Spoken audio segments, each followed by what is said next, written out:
Wake up, Tushy! It's time for the show, and you are sleeping. Steve, I was just having the most peaceful sleep ever. And I woke you up. It's so awesome. See, last week my prank didn't work, but this week I got you good. Steve, that is one way to take my peace away with that horn. What are you talking about?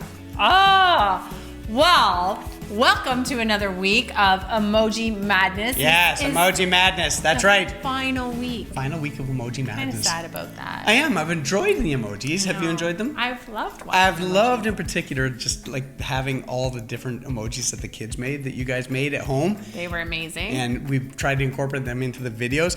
And Kylie, she's the emoji specialist. I know. Who makes amazing emojis. So, speaking of emojis, I think it's that time, Steve. That's right. It's the emoji reveal.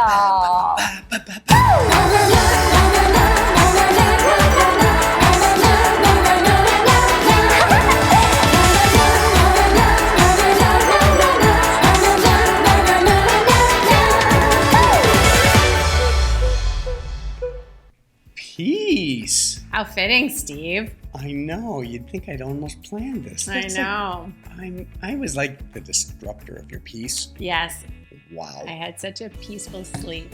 And peaceful dreams. Peaceful dreams. That's good. But you know what? This will be an interesting story because sometimes we think peace is something it's not. Sometimes we think about peace as being some like in our heart, right? Mm-hmm. Sometimes God also calls us to be at peace with other people. Yeah, right? That's very true. Not have arguments or fights with other people. Yeah. So, you know what? I think our emoji story this week talks about that particular thing. Ooh, I can't wait for the story. So here we go. Are you ready, Trishy? I'm ready. All right, here we go. Emoji Madness, final week. Here we go. Roll it.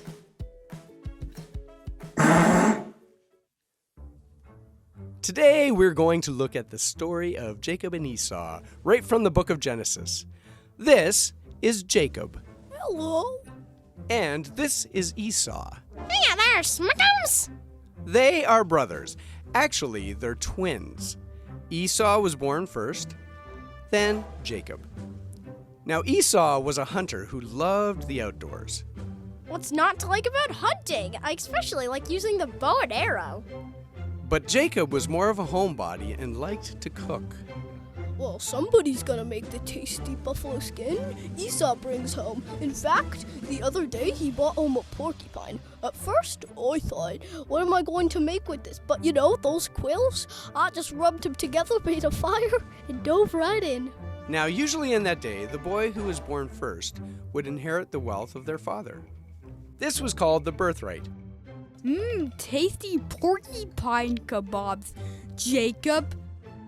One day after Esau had been out hunting, he came home very hungry.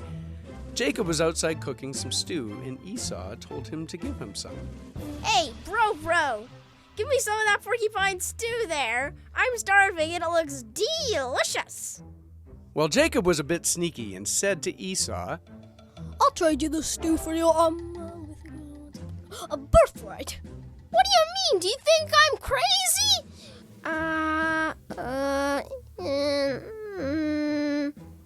Okay, fine, just give me that stew. And for who knows what reason, Esau thought that was a good idea at the time. So he basically traded all the wealth that he would inherit one day for a bowl of stew. Yum yum in my tum-tum. Now, the other thing that was big in that day was that the father, when he was about to die, he would bless the firstborn. It was kind of like a way of passing the blessing of God onto his son, who was about to become the leader of their family. The firstborn usually received the greater blessing. But Jacob and his mother were sneaky. They made a plan to trick Isaac, Jacob and Esau's father, into giving Jacob the blessing rather than Esau. Come here, honey buns, I've got a plan. Okay, let's go. Hello, who's there? Can't really see you. I am blind after all. Hop to it and come over here. Hello, Pops. I'm Esau. Check it out. I've got hairy arms like a seal, and have made you a meal just the way you like it. And Isaac was tricked. He gave the blessing to Jacob. Now, when Esau found out, he was furious. He did what? Ah! Where is he? Where's the little numbskull? I'm going to kill him, then take the rest of that delicious porcupine stew for myself. Yum. So Jacob ran away. He left his family and ended up living with his uncle for a long time. During that time, he got married, had a family, and grew very wealthy. But eventually, God told him to return home. Now, here's the thing. He had no idea if Esau was still furious with him. It had been many years since he had seen his family, and he was quite scared that if he returned home, Esau would not only kill him, but also his entire family. Boo-hoo-hoo, I'm scared. What can I do to help Esau forgive me? Esau, forgive me. I know I should wash his car. Oh, that's 4,000 years away from now. Right, I'll wash his camels. I know. I'll send him lots of sheep and gifts, because we all know how much Esau likes sheep. When he was crossing the river into Esau's home, Jacob sent a lot of gifts to Esau in hopes it would settle him down. He knew that he had really hurt his brother and felt terrible about it. But you know what happened? When Esau saw Jacob, he ran to him and gave him a big hug and kiss. He forgave Jacob. Come here, bro. Let me give you a big bear hug. Now for my revenge. Tickle fight! Esau forgave Jacob. Perhaps he realized that once his anger had settled down, he actually missed his sneaky brother. He forgave Jacob, and there was peace between them. And that's just what God wants to do with us. He wants to be at peace with us. Even though we've hurt him by sinning, he is willing to forgive us if we come to him with repentance. That was a pretty peaceful story. So peaceful. Can you see the peace on my face? I see it on my face. And in particular, I'm peaceful after I saw, Jacob and Esau, that they made peace with each other. It made me feel at peace. It did. It didn't really start off peaceful. No, it didn't. Jacob was pretty sneaky. He was. He was kind of like a little conniving guy. He'd like weasel his way in there and steal things from his brother. This kind of going back to last week's thing about being angry. I would be pretty angry if I was Esau. Me too. And he was angry, you know what? But the cool thing is, this is what our memory verse actually for today talks about. It's from Psalm 34:14. It says, "Turn away from evil and do good. Look for peace and go after it." So the cool thing about this, that's what Jacob did. He realized that he had hurt his brother, that he had done things wrong to his brother, and he had caused all this tension and all this anger and fear and frustration and all sorts of stuff that came because of that. So what did he do? He decided, I need to be at peace with my brother.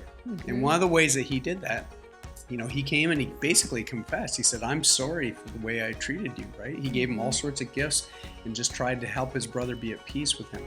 And you know what? There's two sides to this story. The cool thing is that Esau, he actually forgave Jacob, right? So there's two dynamics. Jacob apologized so he could have peace with his brother. And Esau, he forgave Jacob to have peace with his brother. So that's the cool thing, right? There's two dynamics to it. Yeah. And peace, it's not always like what you think. I think I had said that earlier, because sometimes it doesn't mean just being quiet, just to keep the situation all quiet and still. But sometimes it means you have to speak up and do something in order for peace to come. Yeah. And that can be a hard thing. The Bible also talks about keeping the peace in your family. Bible also says that sometimes it's good to be quiet, though, too. It does, yes. Because sometimes being quiet can actually keep peace. Yeah, that's true. Keeping your opinion to yourself sometimes can be a really good thing to keep peace. You don't want to always air your opinions. But you know what? Being a peacemaker is not an easy job. Well, you know what, Trissy? What? I have an opinion, and I'm going to share my opinion. Okay, Steve. Even though it might cause a little bit of excitement, because it's challenge time. That's my opinion. It's time for challenge time. And we're going to switch it up. I have the challenge for you today. Can't wait, Steve. It's going to be amazing. It's going to be spectacular. You do not want to miss it. In particular, you don't want to miss it because you're going to lose. I don't think so. I don't know what it is, but I win all the time. All right. Let's have it. Here we go. All right, Trissy. I have the challenge for you. In my hand, I have Pop Rocks. I love Pop Rocks. But there's a twist to these Pop Rocks. These are Sour Power Pop Rocks. They are sour pop candy, green apple and strawberry. I don't know how that's sour. Anyways, it's a 2-mix flavor. All right. Okay? So we have Pop Rocks. Secondly, you will notice we have Pucker Powder Gum Shock. And these Gum Shock. And these are filled with pucker powder. All right? I know how much you love sour stuff. I do love sour stuff, Steve. Not really. All right. What am I to do? The challenge is, because I don't think you can do this without making a weird face. The challenge is to put a whole package of sour Pop Rocks in your mouth and the gum, the pucker powder gum shock in your mouth at the same time without making a face. No face? You've got to keep it a straight face. Like peaceful face? Peaceful face. It's like a story. Don't let the conflicting sourness cause unpeace. Yeah. Okay. It's a challenge. I can do this. All right. Are you ready, Trissy? I'm ready. Okay, here we go. On the count of 3, go. I'm going to win this. I know I'm going to win this. I know. You have to put the whole pack in your Whole mouth? pack. All right.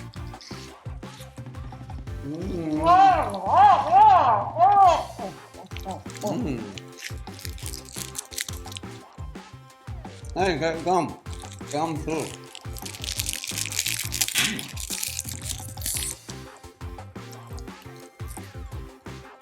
Gum, that's it. Oh my. Oh!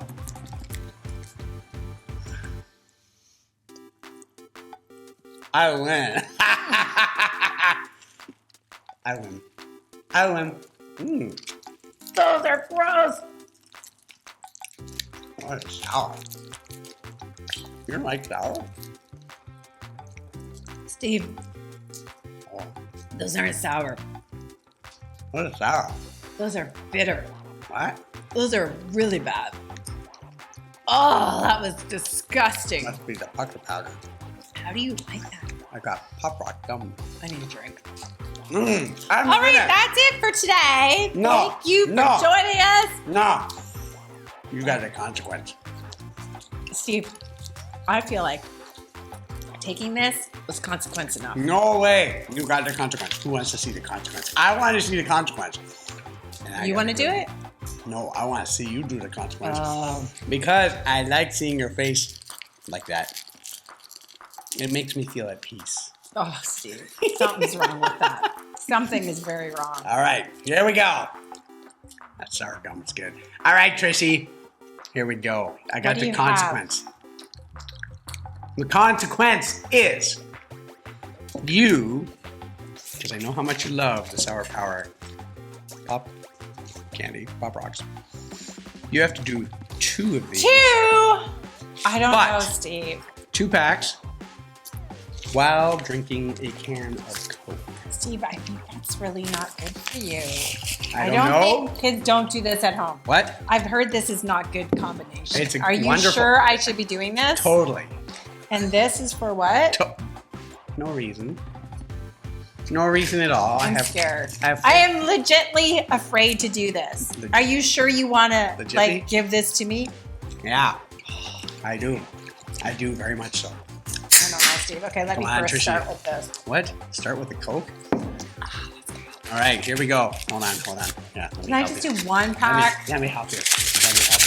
Like they're so big, Steve. Just don't chew it. Just don't chew it. Put one in one side of your mouth, and the other you might get some cankers. All right. Seriously. 2 at once. Oh, here we go. All right. Trashy.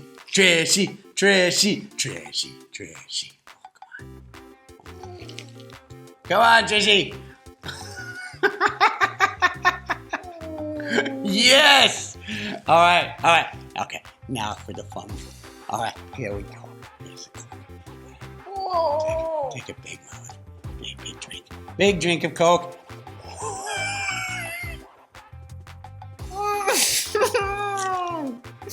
Yes! You're doing it! So peaceful. It's so peaceful. I think there's peace in your mouth. Whoa! Did you spit all of that out?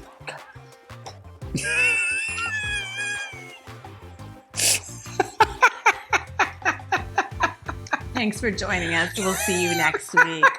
And remember, I love it. do what you can to keep the peace. Keep the peace. Oh, Keep the Steve, peace. I'm never doing that again. Oh, that was so good. I loved it. I thought you were going to blow it out your nose. Almost dead. Wow, that's amazing.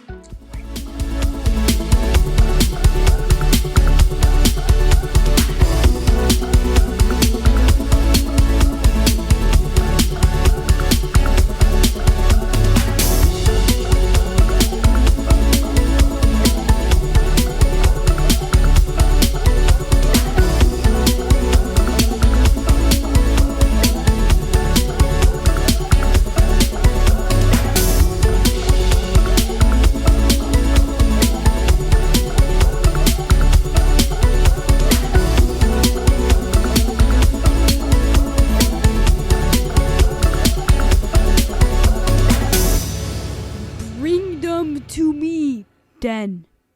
Shut it! Oh, that was bad. Give me that thing. All right.